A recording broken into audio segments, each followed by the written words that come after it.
Hey everyone, Ryan here, we're M&R Productions, and welcome to Ask M&R episode 163, the series where I answer your questions. So if you have a question you want answered on next week's episode, make sure you leave it down in the comments section below. And if you guys enjoy this week's episode, make sure you leave a like on the video. Been getting a ton of likes on these videos lately, so I appreciate that a lot. First order of business. Last week, I talked about the Razor Crest being on Amazon for way too dang much money. Then they went and lowered the price back to $130, so I'm just saying, it's back to $130. I'll throw my affiliate link down in the description below. I think you do have to choose the frustration-free packaging option, though, if you want it for that $130 price point. But that does just mean it's going to come in the brown Lego box. It's not just going to be shipped in the Lego box itself, like the actual Razor Crest box. It should still have a protective box and shouldn't be a problem at all. Second order of business, I am out of land. I'm free, however you want to put it, and I feel very good about that. It's not a big deal to me. A lot of people try to make it a big deal. It's just not a big deal to me. I did do a whole live stream yesterday, about an hour long, talking about that if you're interested. I know it's a lot, but it's probably the best summation of the whole thing that I have right now, because I don't plan on making a separate, shorter video for it. Maybe watch the first 10 or 20 minutes of that, and you should get the gist of it at least. But let's hop into it with our first question here from Rico. He says, why has there been no update on the LEGO Star Wars game yet?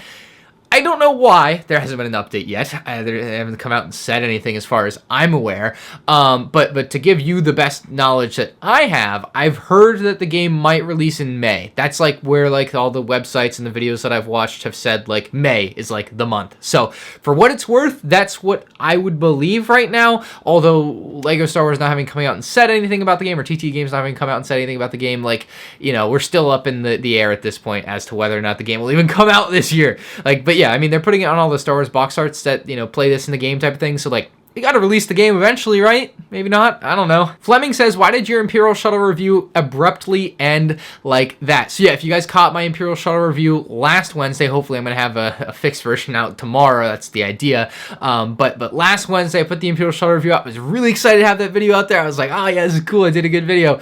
And then the video was out for an hour, and then it was brought to my attention that the video just ends. The video was originally, I made the video, and it was 20 minutes long, but the video that got uploaded to YouTube was only 13 minutes long, essentially, in short, because iMovie in the new update, and it's confusing. I can't know when a video is 100% done processing or rendering or whatever on my computer, and it looks like it was done to me, so I uploaded it to YouTube, and I didn't realize that it was shorter than it was supposed to be, and then it was the perfect storm, because I also, at the same time, happened to be deleting everything off my computer just to free up a ton of space at once, because that's just kind of how I do it every couple of months. And it just happened to be that day that I decided to clean house, and sure enough, I deleted all the files for the video and everything, and so I have to completely remake the video now. But yeah, I mean, that's essentially why it ended abruptly. It's just a rendering error that I didn't realize had happened. And I know, watch your videos through. I know. I don't do that, and it hurts me every once in a while. It also was brought to my attention. Turns out that a video I've had out for over 2 years now, being the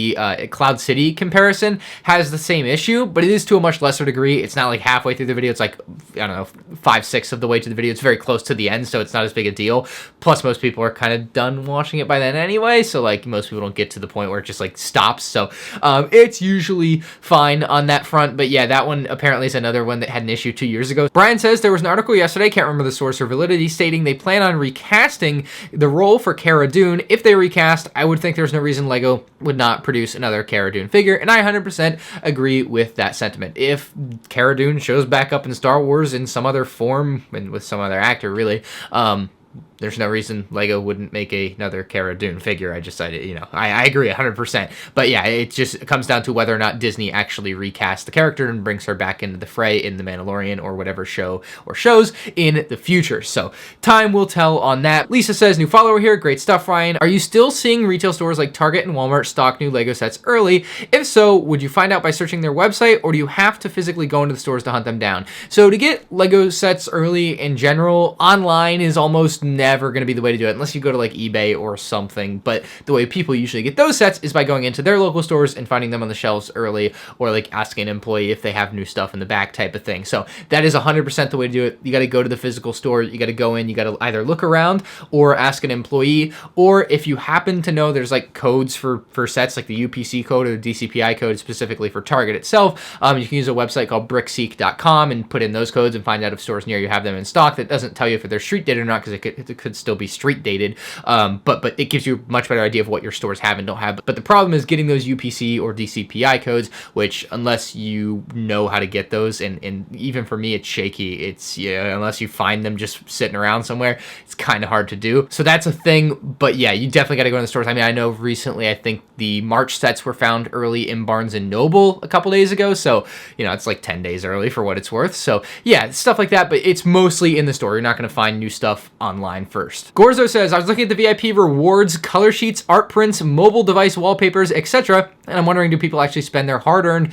VIP points on this junk? Well, I mean, I can only imagine if LEGO's putting it there that people do, but I would also really think that most of the people spending their VIP points on things like that are children, or children telling their parents to spend the VIP points on those things. Like, I have no interest in a coloring sheet, and I'm sure 99.9% of the people watching this video have no interest in owning whatever LEGO coloring sheet it is. I think the art prints have a little bit more validity depending on what the art is specifically of. Like, if it is of something substantial or interesting, like maybe that's something people care about. But mobile device wallpapers are another thing where it's like, really, I can just go on Google and get a billion wallpapers. I'm not going to download this stupid one for VIP points type of things. It's Darksea Vod says, have you encountered somebody selling fake Lego at a Lego convention? So this is typically something that is able to be curbed because the people that run the convention usually are pretty good about it. And most of the vendors at a convention are Lego purists to begin with, and on top of that, if they weren't selling real Lego, the people buying from them would just not have it. Like, if I walked up and saw Lepin for sale at Lego convention, man, it would be like, and I just wouldn't be very happy about it. I'm sure I would give some snarky comment to the guy running the stand or whatever, and I'm sure I would go right up to the guy that runs Brick Fair Brickle and be like, dude, are you kidding me? You're letting this happen? On your good convention? Stuff like that, for sure, like, doesn't happen often. There is one particular seller, and I don't want to name them because I don't want to give them any like business or whatever, but like that goes to Brickworld Chicago every year, and they sell fake Lego packed up and stuff, and it's like, it's not like a Lepin set of like a Star Wars thing copy, but it's like clearly just fake crap packaged as a set that's like Lego compatible crap. There is that issue a little bit, so you do have to be a little bit careful, but most stuff at any self-respecting Lego convention will be all genuine Lego, outside of maybe like, Clone Customs or Brick Arms that make their own like custom molded weaponry for your characters and stuff like that, which I wouldn't consider to be fake by any stretch of the imagination. It's custom, but there's a difference there. I think that's pretty obvious. Paul Williams says, Ryan, what's happening with the vlogs? This is a sentiment I have seen all over the place, and it's my fault. I've been lazy. I mean, if you look at even this channel over the last few weeks, I mean, I clearly at some point hit a wall and stopped being as productive as I previously was. I can't, pinpoint one exact thing. I just think in general, I found myself just being a little bit less motivated to like do stuff with the channel for whatever combination of reasons there may be. But I think ultimately, like, it's just like, I haven't filmed as much stuff, haven't been doing as much stuff, just like general laziness. And like, I think I'm back with that though. Wednesday, or tomorrow rather, I'll have a new vlog out, and I'm gonna stick to it. I'm gonna try to do every Wednesday for the rest of the year. I need to be better with it. And I think my motivation's back in a way. I think the whole like getting kicked from land thing is a good kick in the rear, so to speak, to like motivate me to actually make content again, because I just had been like so out of it lately. I mean, and you can tell like on the channel, like it's just like 3 videos a week, and it's like, well, you stuff load every day, what the hell happened? It's like, okay, yeah, and something happened. I have no idea what happened. I just like have been teetering off for a while. Star Wars Theories 27 says, do you think the UCS gunship will be mass produced or a limited stock?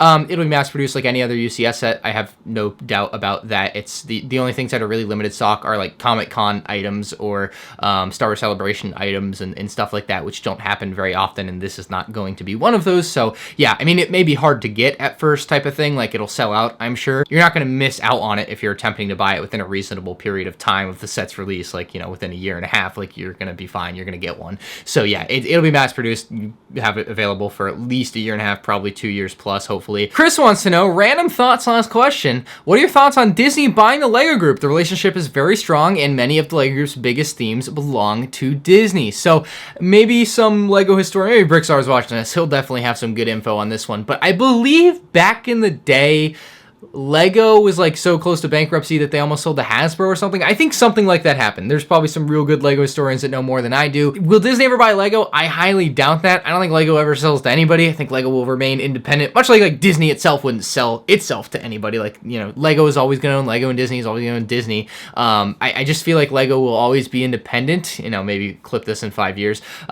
And I have no like inside knowledge of this, but I mean, you look at something like LEGO buying back Merlin so that they can own their own Legoland parks. Like, I don't think that's something a company that was going to sell to another company would do. And, you know, I'm not an expert in anything like this, but just general observations like that I think are good to look at. So I don't see why LEGO would sell themselves. It just doesn't make sense to me. And I think it'd be a generally bad thing for LEGO. I think a lot of people look down on them for doing so. People would probably stop buying the product for some people. Like, I can definitely see a lot of people doing that. Like, just you know how people are, right? And then of course on top of that, you know, the price would go up even more than, like, you think LEGO's expensive now. If Disney owned LEGO, it would be bonkers. I mean, it's not insane to think that Disney could buy LEGO. I mean, they definitely have the money, they definitely have their relationship, they definitely have like the IPs to do it. Iron Pro 85 says, whatever happened to LEGO Star Wars Battles? Much like with the other LEGO Star Wars game, we don't know. We don't know when it's coming out. Although I did watch a video the other day that said it might be coming out in March. But I mean, this is a game that has had a beta out that's been playable in other countries not named America since September of 2019. That is a long time to have a game just like seemingly ready to play, but not available to the masses. And to be quite honest, my like hype for that game, or if you want to even call it that, is kind of gone. Like, maybe I'll make a video when it comes out, maybe I won't, I don't even know at this point, but I know like if it was a year ago I would have, and now like I don't know, I care less about it, kinda. I mean, maybe it'll be fun to play if it has an actual multiplayer aspect where I could play against real people. I'll be super interested to play it, but outside of that, I don't know. We'll see. Maybe March is apparently it, but yeah, I'm interested. I just, you know, the hype is gone for that. Thomas Barefoot says, I got into collecting because of you and would like to build a mock, but have nowhere to build. I wanted to know what table you review your sets on. So the table that I review my sets on is now covered in a black blanket because I was building a thing on it, but it's about a $200 white wood table from IKEA. I don't know the exact name, but if that, you know, can narrow down your search, if you want to go on IKEA and look for something in that vein, that's what it is. However, if you're trying to build a mock, I mean, I think what you should buy, and what a lot of people in the LEGO space usually buy for something like this, and especially back in the day when I first started, what people bought were like the 6-foot tables from like Walmart, just plastic tables. They cost, I don't know, $30 to $40, $50, whatever, way cheaper than that, right? Like that, I needed something nice to put for videos, but this is like a plastic table, and if you're gonna put base plates over it anyway, it really doesn't matter what it looks like. It just kind of folds up when you don't need it. I wouldn't buy one that folds at the center, because then you can get like off-center things, and it kind of screws up your mock. Buy a table that's just flat and long, but has the legs that fold up and into it for storage if you want to take the table away for a while or whatever. But yeah, I would recommend one of the plastic tables really over something really fancy for something like that, because you're just gonna cover it in base plates anyway. That's the way to do it. That's the way I used to do it. In my old room, in my old house, I had a plastic table. I mean, I didn't really build mocks, but with the intent of building mocks there, putting base plates on it, that's what I had. So yeah, I would go for something like that. Morgan says, do you think LEGO will restock Bespin Duel Set? Or should I just buy it now? Buy it now, man. It's not coming back. It was never coming back. So yeah, buy it now. The price is probably only going to go up over time. So yeah, right now will probably be the cheapest you'll ever be able to get it. Mark says, what is your opinion on the possible change for CMFs from bag to box, like the ones for Vidiyo? So this is a huge problem, because LEGO Star Wars CMFs are on the horizon, and if LEGO Star Wars CMFs come out after all these years, and we get a CMF that's in a box and not a bag, so we can't even feel what figures we want to buy out of the specific CMFs, that's just ridiculous, ludicrous, so anti-consumer, so unfair to the LEGO Star Wars fans of the world. I would have a nice 20-minute rant video lined up for that. I promise you that. Like, I'd be real upset about that, because that's just not fair. Like, life isn't fair, whatever. But like, you're already buying a blind bag product.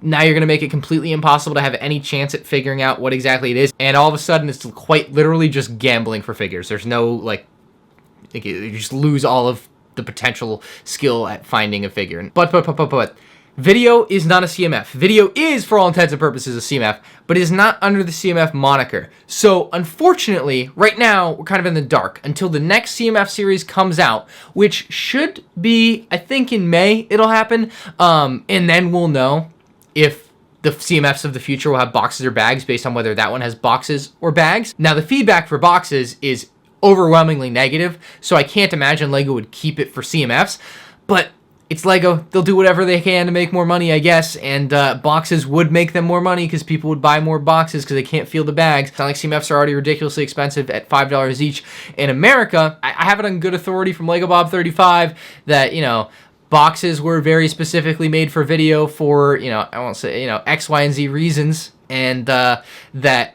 you know, it probably is just going to be a Vidiyo attached thing for those CMFs, if you will, but the actual CMF line of CMFs for whatever it's going to end up being for the next series will have bags, and that will continue on forward with bags versus the boxes for Vidiyo. So fingers crossed that's how it goes, but we're going to have to wait a few months to really know what it's going to end up being for the actual CMF lines. Reese Para says, what do you think the hardest ship to scale down is?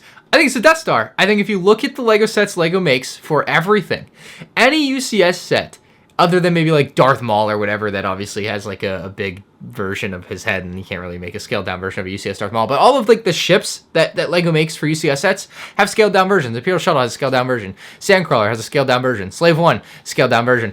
X-Wing, TIE Fighter, you name it, there's a scaled down version of it. The Death Star is the only one I can think off the top of my head, maybe I'm wrong, but I can't imagine any other UCS that doesn't have a scaled down version other than the Death Star, because for whatever reason they have yet to figure out, and maybe they never will, it's a hard thing to make in that size, right? How to make a Death Star for like $150 instead of $400 or $500 or whatever it would be. So like that is definitely probably the set that is hardest to scale down, because you think about it, the Death Star and how popular it is, if they could make one for $100 or $150 that looks good and is a good playset, they would totally do it, right? Because it's the freaking Death Star. But they can't. Like, the only small Death Star they've ever done, I think, is maybe there's been one in the Advent Calendar, I'm not sure. But I'm pretty sure, you know, we have the one that was from the Planet series back in 2012, and that's it. Like, and that was just a custom mold for a Death Star, and that was it. Like, you know, that doesn't really count. So yeah, I think the Death Star is the answer to that question, and it will probably never get anything in like the normal playset range. It's either big old Death Star or, you know, maybe small subsection of Death Star like the Death Star Escape set. Yas has a pretty appropriate question for given the circumstances for this week. He says, what was the first LEGO set LEGO sent you for free? It was actually the Technic Mac Anthem. This was before I was in the LEGO Ambassador program. Apparently they just send stuff, not like direct. This is like LEGO marketing team. By the way, if you're on the LEGO marketing team and you want to send me some stuff to market, you know where to find me. For people that don't know, LEGO marketing and LAN are separate things. But they sent me the Technic Mac Anthem. They actually sent me two. They sent me one for me and then one that I actually gave away to a fan. But yeah, it was like my first real experience with a giant LEGO Technic set, and it was pretty insane to build, and I did a live stream with it, and I did a review on it at the time in my like giant white background. It looked pretty rough. But yeah, I wish maybe one day I'll redo that or something. But yeah, I have that. It's in my closet right now, so I'm not really gonna show it. But they sent me a little letter with it. It's on this like nice little paper, and I always thought like really highly of this. So here's the like letter that they gave me at the time. I don't know, I really liked this, and I thought this was like a really neat thing that they did. I want to say this was like 3 years ago now. I want to say it was like 2018. It had to have been like late 2018. Question from Roberto with a bunch of likes, so probably a bunch of people interested in knowing the answer to this question. Says, do you think LEGO is close to retiring the UCS Yoda statue later this year? It came out in late 2019, which means it has already been out for about a year and a half at this point. So yeah, it'll probably retire at the end of the year at the latest. It could retire before then. I would buy it really as soon as possible if I were you. I mean, it's already been on clearance at like my local Walmarts, so it's definitely on its way out by the end of this year. It won't be out too much longer, I would imagine. Waffle says, do you see YouTube as a job or a hobby? It's definitely a job. This is how I make my money. Every time you see like an advertisement or something, I get some fraction of a penny, and you know, it all adds up over time. And yeah, no, YouTube is definitely a job, not a hobby. I mean, it's fun. I enjoy it, you know, but I have hobbies that aren't YouTube, I guess, in a way. But I mean, a lot of things I do make money in a way, so I guess you can't call them all hobbies. I don't see a huge reason for me personally to be like, oh yeah, this is just a job, it can't be a hobby. Like, it can be both for sure for me. Like, I enjoy Lego the hobby and doing the thing and building stuff and enjoying collecting it and whatever. And I also enjoy making videos about it and talking about that process and talking about whatever the heck happens in any given week about Lego or Lego Star Wars or Lego news and everything like that. It's just a lot of fun stuff like that. So yeah, it's definitely a job because it makes money, but it's not like a, you know, overly strenuous type of thing. And that is going to do it for Ask M&R Productions episode 163. If you have a question you want to answer on next week's episode, you know where to leave it down in the comments section below. If you enjoyed the video, hit that like button if you're new to the channel, subscribe, and I'll see you all back here again next week for another episode of Ask M&R. Peace out.